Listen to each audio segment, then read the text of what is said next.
ಹುಬ್ಬಳ್ಳಿಯಲ್ಲಿ 1992ರಲ್ಲಿ ಕರಸೇವೆಯಲ್ಲಿ ಪಾಲ್ಗೊಂಡ ಸಂದರ್ಭದಲ್ಲಿ ಗಲಾಟೆ ಅಲ್ಲಿ ಭಾಗಿ ಅಂತೇಳಿ 30 ವರ್ಷದ ಬಳಿಕ ಬಂಧಿಸಿದ್ದಾರೆ.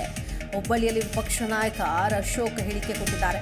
ಶ್ರೀಕಾಂತ್ ಪೂಜಾರಿ ನಿವಾಸಕ್ಕೆ ಭೇಟಿ ನೀಡಿದ ಬಳಿಕ ಆರ್ ಅಶೋಕ್ ಮಾತನಾಡಿದ್ದಾರೆ. ಹಿಂದೂಗಳನ್ನ ಹೆದರಿಸೋದಕ್ಕೆ ಅಂತ ಕಾಂಗ್ರೆಸ್ನವರು ಹೀಗೆ ಮಾಡ್ತಾ ಇದ್ದಾರೆ. ಇನ್ಸ್ಪೆಕ್ಟರ್ ಅಮಾನತು ಮಾಡಬೇಕು ಅನ್ನೋದು ನಮ್ಮ ಆಗ್ರಹ. ಅವರಿಗೆ ಓಡಾಡೋದಕ್ಕೂ ಕೂಡ ಕಷ್ಟ ಇದೆ. ಆದರೂ ದೌರ್ಜನ್ಯ ಮಾಡಿ ತಳ್ಳಾಟ ಮಾಡಿ ಕರ್ಕೊಂಡು ಹೋಗಿದ್ದಾರೆ. ಕೋರ್ಟ್ 3 ದಿನ ರಜೆ ಇತ್ತು. ಆ ಸಂದರ್ಭದಲ್ಲಿ ಜೈಲಿಗೆ ಹಾಕಿದ್ದಾರೆ. ಬೇರೆಲ್ಲ ಕೇಸ್ಗಾಗಿ ಹೋಗಿ ಅಟೆಂಡ್ ಆಗಿ ಬಂದಿದ್ರು. ಆದರೂ ಆಗ ಈ ಕೇಸ್ ಕೇಳಿಲ್ಲ. ಈಗ ಹಿಂದೂಗಳನ್ನ ಹೆದರಿಸೋದಕ್ಕೆ ಹೀಗೆ ಮಾಡಿದ್ದಾರೆ ಎಂದಿದ್ದಾರೆ ಆರ್ ಅಶೋಕ್. ಶ್ರೀಕಾಂತ್ ಪೂಜಾರಿ ಅವ್ರ ಮನೆಗೆ ಬಂದಿದ್ದೀರಿ ನೋಡಿ, ನೀವು ಇದ್ದೀರಾ. ಅವ್ರ ಮನೆ ಹೇಗಿದೆ ನೋಡಿದ್ದೀರಲ್ಲ.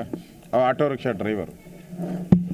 ಆಟೋ ರಿಕ್ಷಾದಲ್ಲಿ ಬರುವಂಥ ಸಂದರ್ಭದಲ್ಲಿ ಹಿಂದೆ ಅಶೋಕ್ ಸಿಂಗಾಲ್ ಬಂದಾಗೂ ಕೂಡ ಗಲಾಟೆ ಆದ ಸಂದರ್ಭದಲ್ಲಿ ಇವರು ಇಲ್ಲೇ ಇದ್ದರು. ಇವ್ರನ್ನ ಹೆಸರುಗಳನ್ನ ಅಂದರೆ ಒಂದು ಸರಿ ರಾಮ ಕರಸೇವೆಯಲ್ಲಿ ಪಾಲ್ಗೊಂಡ ಮೇಲೆ ಅವ್ರ ಮೇಲೆ ನಿರಂತರವಾಗಿ ಕೇಸ್ ಹಾಕಿದ್ದಾರೆ.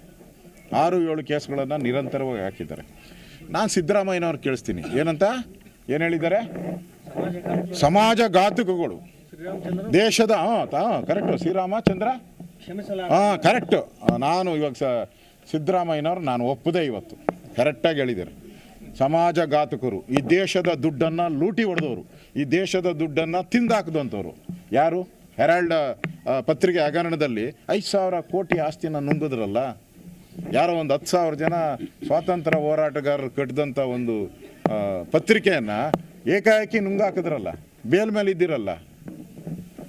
ಆಗಲೇ ನಿಮಗೆ ಮೋದಿಯವ್ರನ್ನ ಬೈದು 2 ವರ್ಷ ಜೈಲು ಶಿಕ್ಷೆ ಆಗಿದೆಯಲ್ಲ. ನೀವು ರಾಮಶಂಸಲ್ಲ. ಯಾರು ಇವಾಗ ರಾಮಶಂಸಲ್ಲ? ದೇಶದ ದುಡ್ಡು ಲೂಟಿ ಹೊಡೆದವ್ರನ್ನ, 2 ವರ್ಷ ಜೈಲಾದವ್ರನ್ನ ರಾಮಶಂಸಲ್ಲ. ಪಾಪ ಆಟೋ ರಿಕ್ಷಾದ ಡ್ರೈವರು ಬಡವನಿಗೊಂದು ಕಾನೂನು, ರಾಹುಲ್ ಗಾಂಧಿಗೊಂದು ಕಾನೂನಾ? ಬಡವ ಆಟೋ ರಿಕ್ಷಾ ಡ್ರೈವರ್ ಅವರು. ಇದೇ ವಿಚಾರಕ್ಕೆ ಸಂಬಂಧಪಟ್ಟಂತೆ ಮತ್ತಷ್ಟು ಡೀಟೇಲ್ಸ್ ಕೊಡ್ತಾರೆ ನಮ್ಮ ಪ್ರತಿನಿಧಿ ಕಲ್ಮೇಶ್. ದೂರವಾಣಿ ಸಂಪರ್ಕದಲ್ಲಿ ಜಾಯ್ನ್ ಆಗ್ತಾ ಇದ್ದಾರೆ. ಎಸ್ ಕಲ್ಮೇಶ್, ಆರ್ ಅಶೋಕ್ ಅವರು ಭೇಟಿ ಕೊಟ್ಟು ಮಾತನಾಡಿದ್ದಾರೆ. ಅಂದರೆ ಅಲ್ಲಿನ ಒಂದು ಸಿಚುವೇಶನ್ ಕೂಡ ಎಕ್ಸ್ಪ್ಲೇನ್ ಮಾಡಿದ್ದಾರೆ. ಅಂದರೆ ಬೇಕು ಅಂತಾನೆ ಅವ್ರ ಮೇಲೆ ಕೇಸ್ಗಳನ್ನು ಕೂಡ ಹಾಕೋ ಪ್ರಯತ್ನ ನಡೆದಿತ್ತು ಅಂತ ಹೇಳಿದ್ದಾರೆ. ಸೊ ಸಾಂತ್ವನ ಹೇಳಿದ್ರು. ಅವರ ಮನೆಯವರು ಏನು ಹೇಳಿದ್ರು ಈ ಸಂದರ್ಭದಲ್ಲಿ, ಮತ್ತೇನೆಲ್ಲ ಮಾತನಾಡಿದ್ರು ಆರ್ ಅಶೋಕ್? ಶಿಲ್ಪಶ್ರೀ, ಇವತ್ತು ವಿಧಾನಸಭೆ ವಿರೋಧ ಪಕ್ಷ ನಾಯಕ ಆರ್ ಅಶೋಕ್ ಏನು ಈಗಾಗಲೇ ಈ ರಾಮ ಜನ್ಮಭೂಮಿಗೆ ಹೋರಾಟ ಮಾಡಿದಂತ ಕರಸೇವಕ ಶ್ರೀಕಾಂತ್ ಪೂಜಾರಿ ಅವರ ನಿವಾಸಕ್ಕೆ, ಹಳೆ ಹುಬ್ಬಳ್ಳಿ ನಿವಾಸಕ್ಕೆ ಭೇಟಿ ಕೊಟ್ಟರು. ನಂತರ ಅವರ ಕುಟುಂಬದ ಸದಸ್ಯರ ಜೊತೆ ಮಾತನಾಡ್ತಿದ್ರು. ಅವನ ಮೇಲಿರ್ತಕ್ಕಂಥ ಪ್ರಕರಣಗಳೇನು, ಏನ್ ಕೆಲಸ ಮಾಡ್ತಿದ್ದ ಅನ್ನೋ ಬಗ್ಗೆ ಮತ್ತು ಅವರ ಕುಟುಂಬದ ಸ್ಥಿತಿಗತಿ ಬಗ್ಗೆ ಮಾಹಿತಿಯನ್ನು ಪಡೆದುಕೊಂಡ್ರು. ನಂತರ ಈಗ 30 ವರ್ಷಗಳ ನಂತರ ಯಾಕೆ ಅವ್ರು ಬಂಧನ ಮಾಡಿದ್ರು ಮತ್ತು ಅವ್ನಿಗೆ ಯಾವುದೇ ಒಂದು ನೋಟಿಸ್ ಕೊಟ್ಟಿಲ್ಲ. ನೋಟಿಸ್ ಕೊಡದೆ ಏಕಾಏಕಿ ಆದ ಕೆಲಸಕ್ಕೆ ಹೋದಾಗ ಯಾವುದೋ ಪ್ರಯಾಣಿಕರ ಕರ್ಕೊಂಡು ಆಟೋದಲ್ಲಿ ಹೋಗ್ತಾ ಇದ್ದಾಗ ಅವನನ್ನು ಬಂಧನ ಮಾಡಿದ್ರು. ಎಷ್ಟು ಸರಿ? ಅದು ರಾಮ ಮಂದಿರ ಉದ್ಘಾಟನೆ ಸಂದರ್ಭದಲ್ಲಿ ಈ ರೀತಿ ಕರಸೇವಕರನ್ನ ಬಂಧನ ಮಾಡ್ತಿರುವುದು ಉದ್ದೇಶಪೂರ್ವಕವಾಗಿ.